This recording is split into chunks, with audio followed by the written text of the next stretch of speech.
Hi ನಮಸ್ಕಾರ. ನೋಡಿ ನಮ್ಮ 1 ಮಂತ್ ಜರ್ನಿ ಈ ಥರ ಸ್ಟಾರ್ಟ್ ಆಗಿದ್ದು ಎಂಡ್ವರೆಗೂ ಯಾವ ಥರ ಕಂಪ್ಲೀಟ್ ಆಯಿತು ಅನ್ನೋದು ನೋಡಿ. 1 ಮಂತ್ ಫೋಟೋಶೂಟನ್ನು ಮಾಡ್ತಾಯಿದ್ದೀವಿ. ಸೊ ಹಂಗಾಗಿ ಫಸ್ಟು ನಂದು ಚಿಕ್ಕ ಮಗಳನ್ನ ಕೊಟ್ಟರು. ಡೆಲಿವರಿ ಆಗಿ 2 ದಿನ 1 ದಿನ ಆದಮೇಲೆ ನನಗೆ ಚಿಕ್ಕ ಮಗಳನ್ನ ಕೊಟ್ಟಿದ್ದು. NICUಯಲ್ಲಿ ಇಟ್ಕೊಂಡಿದ್ದೆ, 2 ಪಾಪು ಅಲ್ವಾ. ಸೊ ಹಂಗಾಗಿ ಆಮೇಲೆ ಸಿಜರಿನಲ್ಲಾಗಿ ಒಂದು ಸ್ವಲ್ಪ ವಾಕ್ ಮಾಡೋಕ್ಕೆ ಹೇಳಿದ್ರು. ಆವತ್ತಿನ ದಿನವೇ ವಾಕ್ ಮಾಡೋಕ್ಕೆ ಹೇಳಿದ್ದು, ಬಟ್ ನನಗೆ ವಾಕ್ ಮಾಡೋಕ್ಕಾಗಿರಲಿಲ್ಲ. ನಾನು 3ನೇ ದಿನದಾಗ ವಾಕ್ ಮಾಡಿದ್ದು. ನಮ್ಮ ಯಜಮಾನ್ರ ಸಹಾಯದಿಂದ ನಾನು ವಾಕ್ ಮಾಡಿದ್ದು.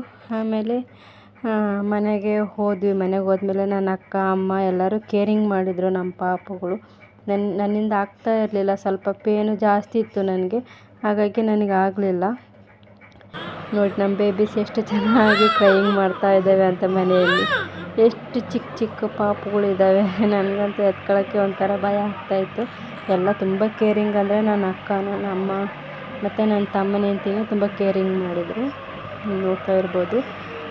ನಾನು ಲಾಸ್ಟಿಗೆ ಒಂದು ವೀಡಿಯೋ ಮಾಡಿಕೊಂಡೆ, ನಂದು ನನ್ನ ಮಗಳದ್ದು ಇಬ್ಬರದು 3ರದ್ದು ಸೇರಿ. ಒಂಥರ ಏನೋ ಖುಷಿ ಆಗುತ್ತಲ್ಲ. ಈ ಥರ ಟ್ವಿನ್ಸ್ ಅಂದರೆ ಎಷ್ಟೋ ಜನ ಹೆಣ್ಮಕ್ಳಿಗೆ ಅಪರೂಪ ಈ ಥರ ಆಗೋದು.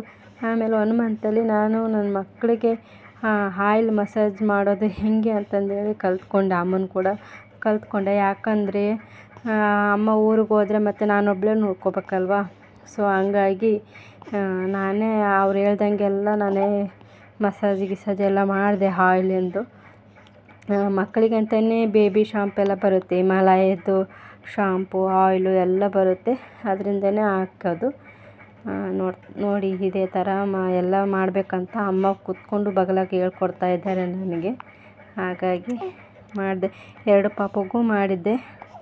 ಆಮೇಲೆ ಸ್ನಾನ ಗೀನ ಎಲ್ಲ ಅಮ್ಮ ನಾನು ಹೋಗ್ಬಿಟ್ಟು ಸ್ನಾನ ಎಲ್ಲ ಮಾಡಿಸ್ಕೊಂಡು ಬಂದ್ವಿ. ಇನ್ನೂ ಬಂದಿಲ್ಲ, ಹೋಗ್ಬೇಕು ಇವಾಗ ಸ್ನಾನ ಮಾಡಿಸ್ಕೆ. ಎಲ್ಲ ಮಸಾಜ್ 2 ಪಾಪು ಅಲ್ವ, ಸ್ವಲ್ಪ ಲೇಟ್ ಆಗುತ್ತೆ, ಮಾಡಿಸ್ಬೇಕು. ಎಲ್ಲ ಆಯಿಲ್ ಗೀಲೆಲ್ಲ ಹಚ್ಬಿಟ್ಟು ಕರ್ಕೊಂಡು ಹೋಗಬೇಕು ಇವಾಗ. ನೋಡಿ ಈ ಥರ ಎಲ್ಲ ಮಾಡಿ. ಇನ್ನು ಚಿಕ್ಕ ಪಾಪು ಇರೋದ್ರಿಂದ ಸುಮ್ಮನೆ ಮೆಲ್ಲಗೆ ಮಾಡ್ತಾ ಇರೋದು ನಾವು. ತುಂಬ ಪ್ರೆಜರ್ ಹಾಕೆಲ್ಲ ಮಾಡ್ತಾ ಇಲ್ಲ. ಹೇಳ್ಬೇಕಂದ್ರೆ ತುಂಬ ಸ್ಕಿನ್ನು ಸೂಕ್ಷ್ಮ ಅಲ್ವ. ಸೊ ಹಾಗಾಗಿ ಸ್ನಾನ ಗೀನ ಮಾಡಿಸಿದ್ದೀವಿ ಅಮ್ಮ ನಾನು. ಎಷ್ಟು ಸಣ್ಣಗಿದ್ದಾರೆ ನೋಡಿ. ತೂಕಂತೂ ತುಂಬ ಕಡಿಮೆ ಇದ್ದಾರೆ. ಹುಟ್ಟಿದಾಗ 2 kg ಆ ಥರ ಇದ್ದರು. ಬಟ್ ಇವಾಗ ತುಂಬ ಕಡಿಮೆ ಆಗಿಬಿಟ್ರು 1 ತಿಂಗಳಲ್ಲಿ. ಅದೇ ಡಾಕ್ಟ್ರು ಹೇಳ್ತಾರೆ, ಮಗು ಆಗಿ 15 ದಿನ ಆದಮೇಲೆ ಮಗು ತೂಕ ಕಡಿಮೆ ಆಗುತ್ತಾರೆ. ಹುಟ್ಟಿದ ಮೇಲೆ ಮಗು ತೂಕ ಇರುತ್ತಂತೆ, 1 ವಾರದೊಳಗಡೆ ಮತ್ತೆ ಕಡಿಮೆ ಆಗುತ್ತಾರಂತೆ. ಕಡಿಮೆ ಆದಮೇಲೆ ಮತ್ತು 15 ದಿನಕ್ಕೆ ಜಾಸ್ತಿ ಆಗಬೇಕು, ಅಂಕರ ಆರೋಗ್ಯವಾಗಿರ್ತಾವೆ ಮಕ್ಕಳು ಅಂತ ಹೇಳಿದರು. ಬಟ್ ನನ್ನ ಮಕ್ಕಳು ಇನ್ನೂ ತೂಕ ಕಡಿಮೆ ಇದ್ದರು. ಆಮೇಲೆ ಪರವಾಗಿಲ್ಲ, ಜಾಸ್ತಿ ಆಗ್ತಾರೆ ಅಂತ ನನ್ನ ಅನಿಸಿಕೆ. 2 ಪಾಪ ಅಲ್ವ. ಸೊ ಹಂಗಾಗಿ ಆಮೇಲೆ ನಾವು ಫೋಟೋಶೂಟ್ಗೆ ರೆಡಿ ಮಾಡಬೇಕು. ಅದಕ್ಕೋಸ್ಕರ ರೆಡಿ ಮಾಡಿದ್ದಾಗಿದೆ ಆಗಲೇ. ನಮ್ಮ ಯಜಮಾನ್ರು ಪಕ್ಕದಲ್ಲಿ ಮಲಸ್ಕೊಂಡಿದ್ದಾರೆ. ನಾನು ವೈಟ್ ಬಟ್ಟೆ ಹಾಸಿದ್ರೆ ಅದ್ರ ಮೇಲೆ ಮಾಡಬೇಕು ಅಂತ ಹೇಳಿ ಅವ್ರ ಪಕ್ಕದಲ್ಲಿ ಕುಂದಿಸ್ಕೊಂಡಿದ್ದಾರೆ. ಆಮೇಲೆ ನಾನು ತೊಡೆ ಮೇಲೆ ಹಾಕ್ಕೊಂಡಿರೋದು ನೋಡಿ ನಾನು ಹಾಕ್ಕೊತೀನಿ ಅಂತ ಹಾಕ್ಕೊಂಡಿದ್ದಾರೆ.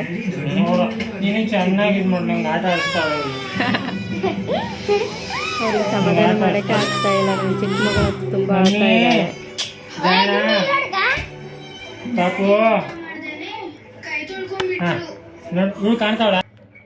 ನೋಡಿದ್ರಿ ಅಲ್ವಾ, ಅವ್ರು ಕೊಟ್ಬಿಟ್ರು. ಲಾಸ್ಟಿಗೆ ಕೊಡ್ತಾರೆ ಇವಾಗ ಅವರು. ಅದಕ್ಕೋಸ್ಕರನೇ ಪಾಪ ಚಿಕ್ಕ ಮಕ್ಕಳು ಅಂದರೆ ತುಂಬ ಇಷ್ಟ. ಯಾವ ತಂದೆಗಾದರೂ ಅಷ್ಟೇ ಅಲ್ವಾ. ಅದ್ರಾಗ ಬೇರೆ ಹೆಣ್ಮಗು ಅಂದರೆ ತುಂಬ ಇಷ್ಟ ತಂದೆಗೆ. ಇದಾಯ್ತು, ಇವಾಗ ಫೋಟೋಶೂಟ್ ಮಾಡೋಣ. ನೋಡಿ ಕರಿಬೇವಿಟ್ಟು ಮಾಡಿದ್ದೀನಿ, ಸಿಂಪಲಾಗಿ ಮಾಡಿರೋದು. ಇನ್ನು ಚಿಕ್ಕ ಪಾಪು ಇದ್ದಾರಲ್ವ, ಅದಕ್ಕೆ ನಾನೇನು ತುಂಬ ಗ್ರ್ಯಾಂಡಾಗಿ ಏನು ಮಾಡೋಕ್ಕೆ ಹೋಗಿಲ್ಲ. ಅದಕ್ಕೆ ಕರಿಬೇವ್ದು ಮಾಡಿದೆ. ಬಟ್ ನಮ್ಮ ಯಜಮಾನ್ರು ಹೂವಿಂದ ಮಾಡೋಣ ಅಂತ ಕನಕಾಂಬ್ರ ಹೂವು ಎಲ್ಲ ತಂದು ಕೊಟ್ಟರು.